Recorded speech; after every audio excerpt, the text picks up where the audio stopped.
All right, welcome. You do have some kind of special report for us again on this Dangote NNPP.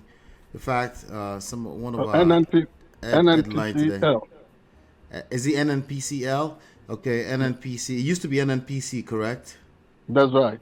It's still one Okay, of the same thing. You okay. know, So whether it's there's something to the effect of I don't know, blackmail, the oil order, crude oil order from, I think it's from the United States, $2 billion worth. What do you have for us on this topic today? oh yes.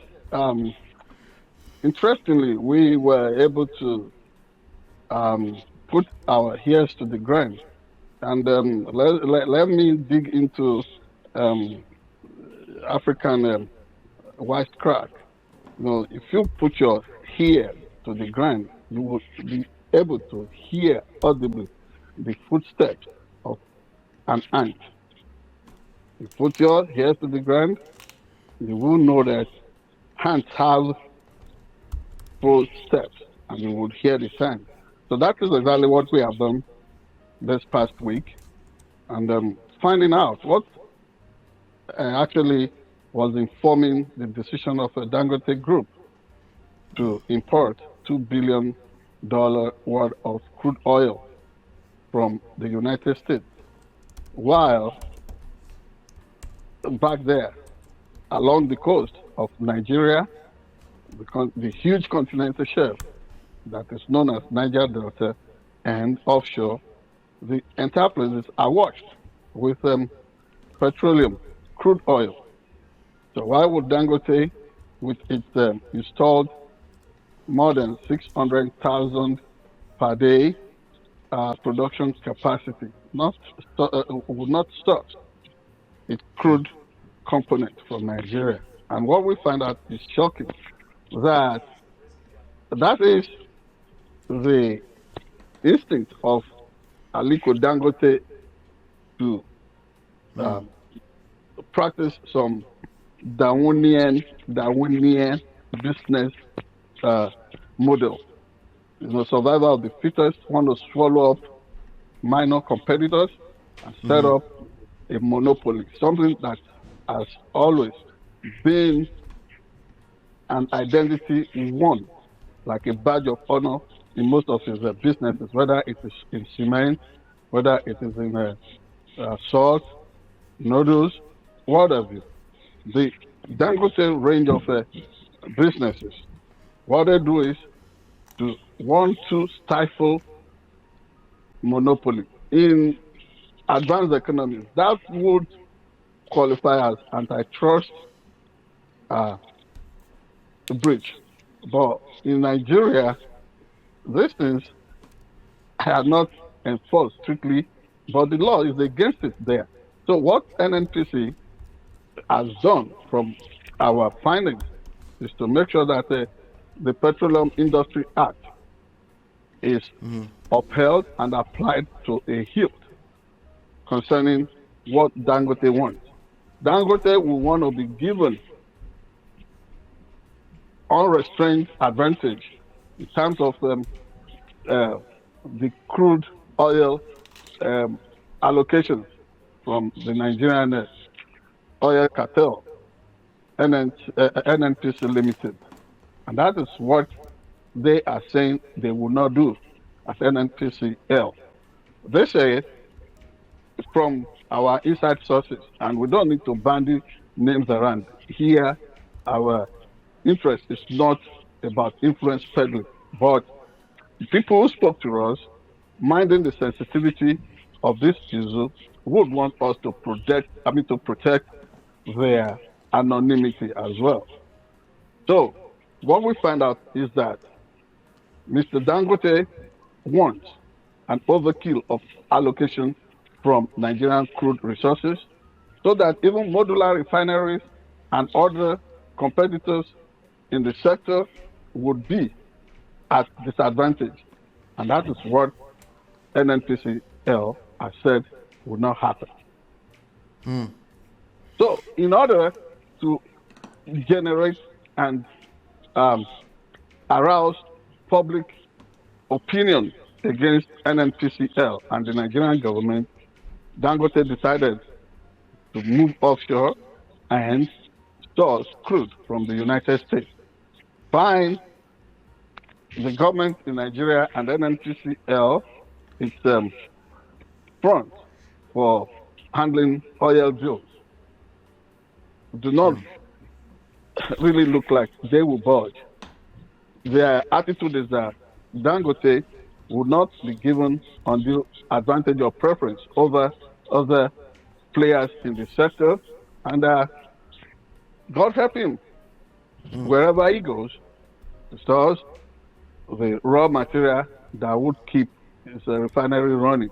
But they are not. They will be giving him what is supposed to go to him by law, but they are not going to go beyond that by 1 inch. So this is what is going on there. And if you look at the kind of uh,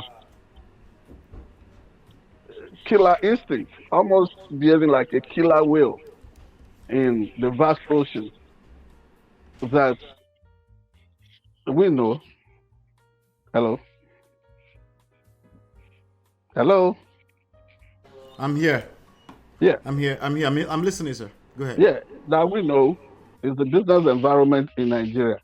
In this last 1 week or two, a bag of cement that used to sell for like between 4,000 to 4,500 naira suddenly jumped to over 6,500, at the $7,000 stage 6,500 naira. naira. At another point, went to 7,000. People are now speculating around that it's now selling for 8,000, 8,500. But in some places, it goes for almost 10,000 naira per bag. The Nigerian economy is so fluid, nothing is stable. The thing is floating and bouncing around, and it becomes so unpredictable to plan anything. You raise an invoice, by the time you come back to effect payment, prices have shot up. This is a totally wild economic situation. And so people are suspicious that Dangote wants to bring that to the oil environment. Now, let me quote a credible source at NNPCL, Mr. Femi, the group spokesperson for NNPC, has confirmed to us that NNPCL has no plan whatsoever to hike the price of petroleum products in the country, and that so what people are doing at present, doing panic buying, resorting to maintaining long queues at filling stations is unnecessary, is uncalled for, and that if the unstable business environment in Nigeria, that is the unpredictable naira exchange rate vis-a-vis the dollar, is anything to go by. It's got nothing to do with NNPCL. People should take their focus and their agitations to the apex banking authority in Nigeria. That is the one in charge of monetary policies, the Central Bank of Nigeria. That's our report. Nice. Thank you so much. Now, I have a few questions around that before we move on. Considering the size of the Dangote refinery project, considering the anticipated level of production that was supposed to come from that plant that just started operation not too long ago, can we say it's unfair for him to expect a considerable amount of because I hear when you were talking, it almost seems like, okay, it's unfair. We're talking about monopoly now.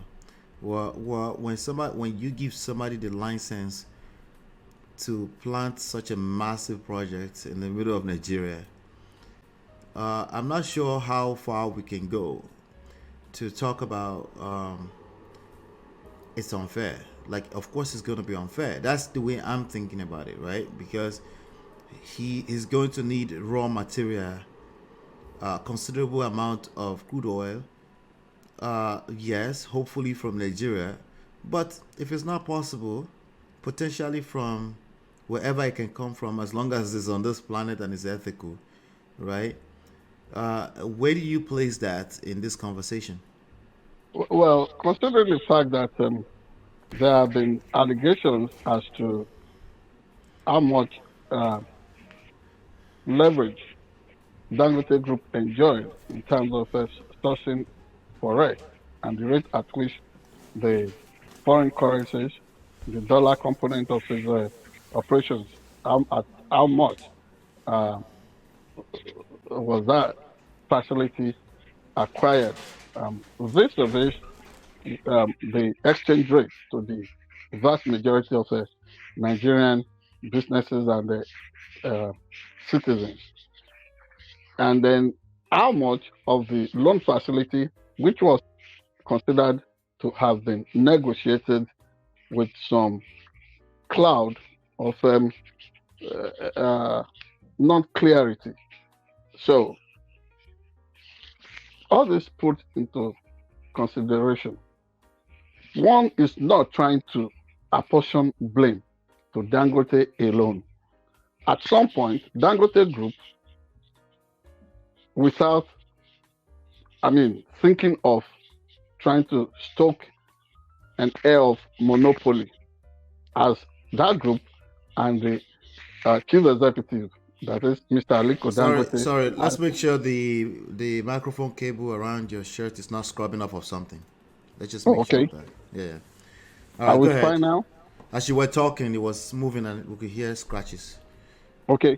So Yeah, we can what find we're it, yeah. saying is that at some point, NNPCL, the Central Bank of Nigeria, the government itself, through the policy office, that is Ministry of Finance, and the federal government of Nigeria must sit down. Yes, why Dangote would not be allowed or should not be allowed to continue to have this feeling of entitlement, and somebody should not, would not want to care whether the vast majority of Nigerians go into slavery in order to make him richer. If that is not the agenda, they must sit down and talk. So whatever by law should go to his refinery should be allocated to him, but it must be with a sense of fairness, equity, and justice. You don't behave like they behaved concerning the allocation of forex, foreign exchange to him. They gave him all the latitude allegedly. We don't know for a fact because you cannot be too sure.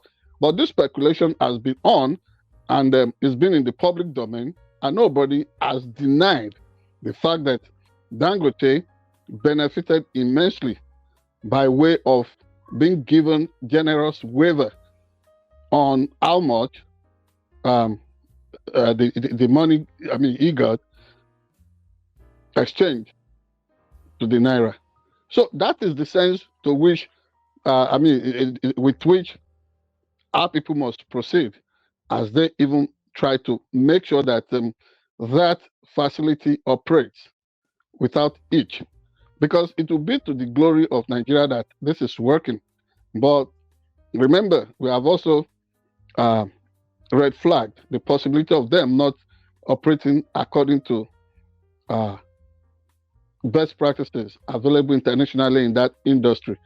For example, we saw when they said Dangote refinery has kick-started, you saw the way they were still using the standard of gas flaring. Couldn't that have been captured somehow and be converted to good use in terms of liquefied natural gas or what have you?